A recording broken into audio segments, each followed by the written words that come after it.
is a 1986 horror novel by Stephen King, set in the fictional town of Derry, Maine. The story follows a group of children who battle a malevolent entity that awakens every 27 years to feed on fear, often manifesting as Pennywise the Clown. As adults, they reunite to confront the creature once more, facing their deepest traumas and the horrors lurking beneath Derry's surface. A cornerstone of modern horror literature, it is a chilling exploration of childhood fears and the darkness that lingers into adulthood. Summary. The rain had been falling for days, drumming against the streets of Derry, Maine, turning gutters into small rushing rivers. It was in one of those currents that George Denbrough, a 6-year-old boy in a yellow rain slicker, chased his paper boat, laughing as it bobbed through the water. But laughter turned to horror when the boat was swallowed by a storm drain, and in the shadows beneath the street, something was waiting. A voice, warm and friendly, spoke to him, belonging to a clown with bright eyes and a painted smile. Pennywise the dancing clown held George's boat in one gloved hand and a cluster of balloons in the other. The clown's grin widened, the eyes darkened, and before George could run, a pale arm shot out, and a flash of pain tore through him. The water carried away what remained. Months passed, and the town of Derry moved on. Children disappeared, bodies surfaced, but the adults turned a blind eye, as if something deep in their bones urged them to forget. Bill Denbrough, George's older brother, could not forget. The loss of his brother left a gaping wound, and a quiet rage stirred inside him. The summer of 1958 brought together 6 other outcasts: Ben Hanscom, Beverly Marsh, Richie Tozier, Eddie Kaspbrak, Mike Hanlon, and Stan Uris, all drawn to Bill, all touched by the same shadow that had taken George. Each had seen it in different forms: a leper, a mummy, a rotting corpse, and always, beneath it all, the grinning face of Pennywise. The town was sick, and they were the only ones who seemed to see it. They called themselves the Losers Club, and together, they pieced together the truth. Every 27 years, the disappearances spiked, the violence swelled, and something ancient awoke beneath Derry, feeding on fear. Determined to fight back, they followed the monster's trail, leading them to the dark heart of the town, a house on Neibolt Street, where the air smelled of rot, and the walls seemed to pulse with something alive. Inside, the monster waited. It came for them with gnashing teeth and cruel laughter, shifting from nightmare to nightmare, forcing them to face their deepest fears. It nearly killed Eddie, breaking his arm in its grip, but they fought back.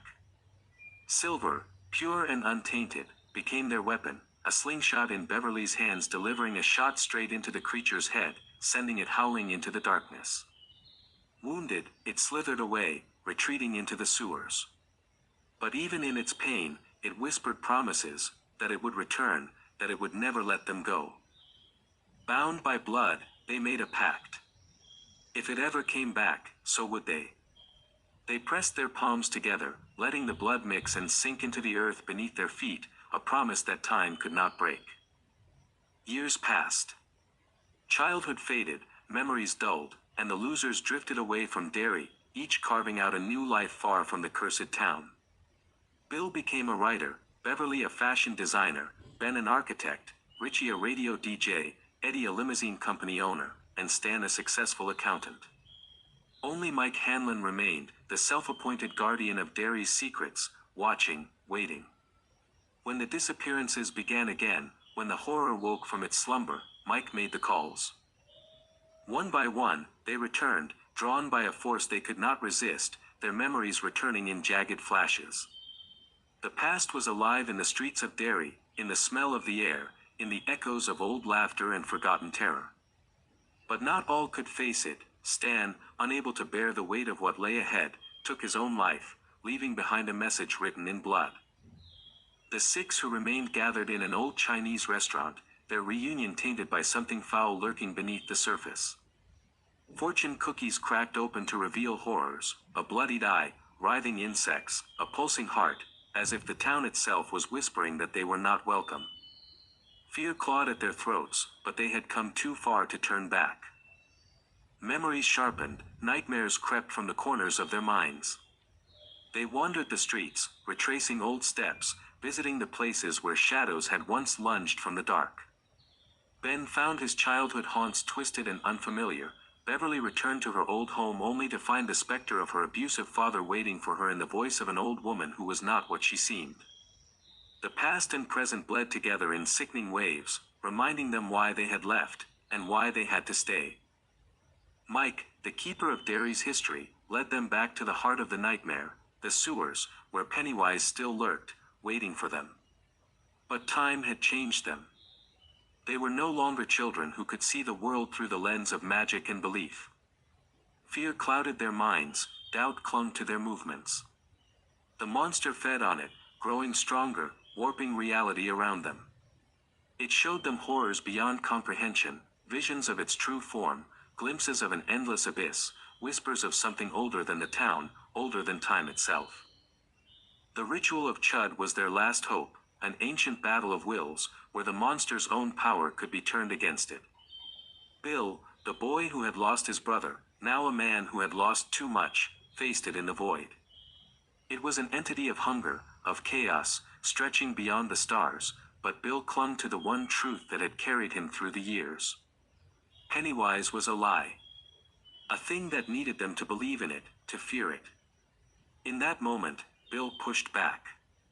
He reached into its core, into the rotting mass of its being, and tore out the heart of the nightmare. The walls trembled, the sewers groaned, and Pennywise, the eternal, the unstoppable, began to wither.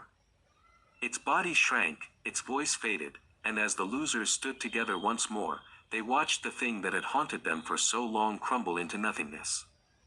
The town shuddered, streets cracking, buildings collapsing, as if Derry itself was unraveling with its master gone. In the days that followed, the survivors drifted away, their memories already fading, as if the town had no more use for them. Beverly and Ben found each other in the wreckage. Richie left without looking back, and Eddie. Eddie did not leave. His body remained beneath the town, one last sacrifice in a battle that had stolen too much from all of them. Bill lingered, feeling the weight of something slipping from his grasp. He walked the streets one last time, whispering his brother's name into the wind. Then he, too, left, the childhood promise fulfilled. The shadows of Derry stretched behind him, but they did not call him back. Not this time. Main characters. Bill Denbrough, the de facto leader of the Losers Club. Bill is haunted by the death of his younger brother, Georgie, at Pennywise's hands. His stutter and grief shape his determination to fight it. Beverly Marsh, the only girl in the Losers Club. Beverly endures abuse at home and discovers her strength through friendship. She later becomes a successful fashion designer. Ben Hanscom, an overweight, intelligent boy who harbors a deep love for Beverly. As an adult, he transforms into a confident, accomplished architect. Richie Tozier, the wisecracking comic of the group. Richie uses humor to mask his fears. His sharp wit serves as both a shield and a weapon against it. Eddie Kaspbrak, a frail, asthmatic boy controlled by his overprotective mother. Eddie grows into a successful businessman but remains emotionally entangled in his childhood fears. Mike Hanlon, the only black member of the group. Mike remains in Derry as its unofficial historian, calling the others back when it resurfaces. Stan Uris, a logical, skeptical boy who struggles with the supernatural horror they face. His inability to cope with his past trauma leads to tragedy in adulthood. Pennywise the dancing clown, it, the ancient, shape-shifting entity that feeds on fear, preying on Derry's children. While it often appears as Pennywise, it is a cosmic force of malevolence beyond comprehension. Theme. The power of fear. It thrives on fear, illustrating how terror can paralyze and consume individuals, both as children and adults. Childhood trauma and memory. The novel explores how past traumas shape adulthood, emphasizing that memory can be both a burden and a weapon.